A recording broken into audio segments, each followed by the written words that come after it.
થેલ્સનો પ્રતિપ્રમેય. બરાબર, થેલ્સનો પ્રમેય પૂછાય છે એ વાત સાચી છે, પણ અત્યારે લાગે થેલ્સનો પ્રમેય પૂછે તો પ્રતિપ્રમેય પૂછે તો બરાબર. પ્રતિપ્રમેય એટલે શું? તમારું બરાબર ઉલટું એ તમારું પ્રતીક કહેવાય. તો અહીંયા પણ એવું જ છે કે થેલ્સનો પ્રમેય હોય, સપ્રમાણતાનો પ્રમેય, એનો ઉલટો એટલે થેલ્સનો પ્રતિપ્રમેય. બરાબર. તો થેલ્સનો પ્રતિપ્રમેય આ રીતે પૂછાય, અથવા બીજી રીતે કેમ તો કોઈ રેખા ત્રિકોણની બે બાજુઓનું સમાન ગુણોત્તરમાં વિભાજન કરે તો સાબિત કરો કે ત્રીજી બાજુ સમાંતર હશે અથવા સમાંતર છે. બરાબર. તો પહેલામાં શું હતું? બરાબર, રેખા સમાંતર હોય તો સમગુણોત્તરમાં સાબિત કરવાનું. અહીંયા સમ કીધું, સમગુણોત્તર આપી દીધું, હવે સમાંતર સાબિત કરવાનું. તો પહેલા તો પક્ષ, સાધ્ય અને આકૃતિ એકમાં ખાલી. તો આકૃતિ દોરતા જઈએ. આકૃતિ કેવી રીતે દોરીશું આપણે? તો પહેલા આપેલ છે તે પ્રમાણે ત્રિકોણ A B C માં પક્ષ લખતા જઈએ. ત્રિકોણ A B C માં બરાબર શું કીધું? ત્રિકોણ, જો કોઈ ત્રિકોણની બે બાજુઓનું સમાન ગુણોત્તરમાં વિભાજન કરે છે, એટલે બે બાજુ કઈ લીધી મેં? AD અને AB અને AC. બરાબર. શું કે સમાન ગુણોત્તરમાં વિભાજન કરે, એટલે કે માની લો અહીંયા એક બિંદુ છે અને અહીંયા એક બિંદુ છે, જે સમાન ગુણોત્તરમાં વિભાજન કરશે, એટલે મેં નામ લીધું DE. હવે પટ્ટી છે DE લઈ લઈએ આપણે. એનો મતલબ એ થયો કે AD છેદમાં સમપ્રમાણતાના પ્રમાણ મુજબ AD છેદમાં BB = EE બરાબર AE છેદમાં AC. આને આપી દે સમીકરણ 1. પક્ષમાં થઈ ગયું, આપેલું છે આ. બરાબર. સાધ્ય, સાધ્ય ધ્યાનથી લખો. શું કીધું છે પહેલા? બરાબર. સાબિત શું કરવાનું? ત્રીજી રેખા, આ બે વપરાઈ ગયા, ત્રીજી કઈ ગઈ છે? BC. BC ને જે ભાગ કરે છે તે રેખા સમાંતર હશે. તો કઈ ભાગ કરે છે? DE સમાંતર હશે.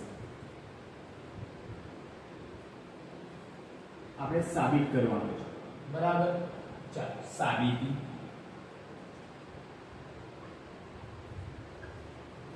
પહેલા તો આપેલું શું છે તે લખી દઈએ.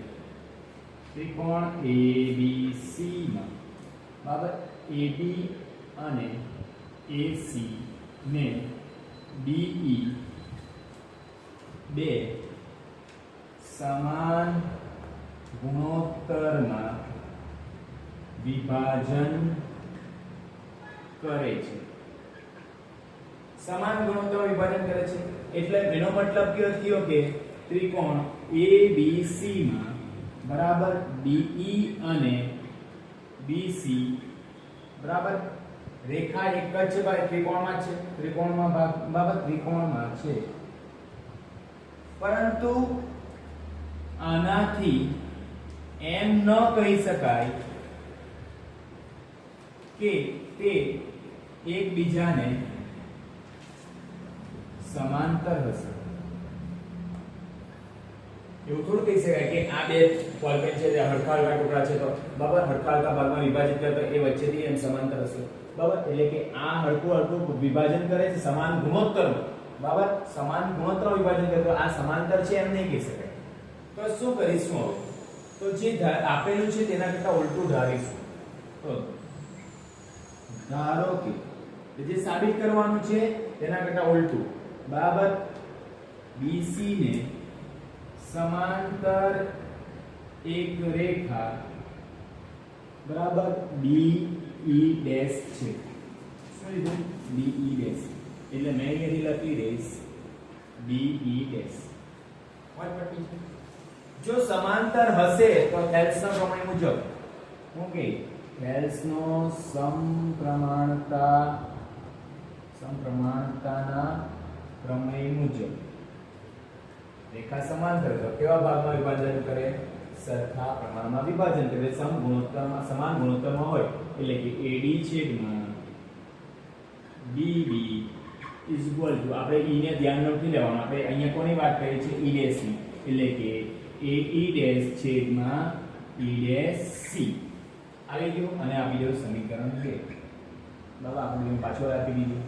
ચાલો સમીકરણ 1 જો અને સમીકરણ 2 જો. આ ઓકે સમીકરણ 1 AD છેદમાં DB બરાબર AE છેદમાં EC.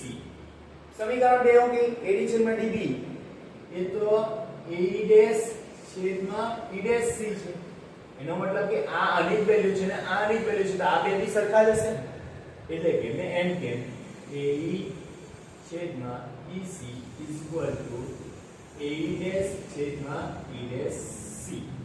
બરાબર આટલું લખાઈ ગયું. બરાબર આટલું લખાઈ જાય. બરાબર પછી બંને તરફ યાદ રાખવાનું શું બંને તરફ 1 વડે ઉમેરતા બંને તરફ શું ઉમેરવાનું 1 બંને તરફ 1 ઉમેરતા AE છેદમાં EC વત્તા 1 AE ડેશ છેદમાં E ડેશ C વત્તા 1. બરાબર 1 ના નીચે કઈ છે નથી. બરાબર એટલે મેં પણ 1 લખી દઉં. 1 લખી દઉં. એક જ ઉમેરો ને. બરાબર હવે ધ્યાન રાખો છેદ સરખો હોય તો સરવાળા બાદબાકી થઈ શકે આપણા ગણિતના નિયમ મુજબ. અહીંયા કોણ છે EC એટલે લસાઅ પણ થશે EC. EC વડે ઉપર નીચે સમજ પડી ગઈ. સમજ પડતી છે ને આ બરાબરનું ચિહ્ન બરાબર વચ્ચે આવવું જોઈએ. અહીંયા E ડેશ C છે તો અહીંયા E ડેશ C વડે ઉપર નીચે. ચાલો AE છેદમાં EC વત્તા EC છેદમાં EC આ બાજુ AE ડેશ છેદમાં બરાબર E ડેશ C એમાં E ડેશ C છેદમાં E ડેશ C. ચાલો છેદ સરખો કેટલી વાર લખાય એક જ વાર. બચ્યું શું AE વત્તા EC આ બાજુ E ડેશ વત્તા E ડેશ C છેદમાં E ડેશ C. ચાલો કઈ દેખાય આકૃતિમાં જો આ બેનો સરવાળો શું થાય AE ડેશ છેદમાં E ડેશ C બરાબર ધ્યાનથી જો તો આકૃતિ જો AE વત્તા બરાબર આટલું જ જો અત્યારે AE વત્તા EC એ તો આખો શું બની જાય AC.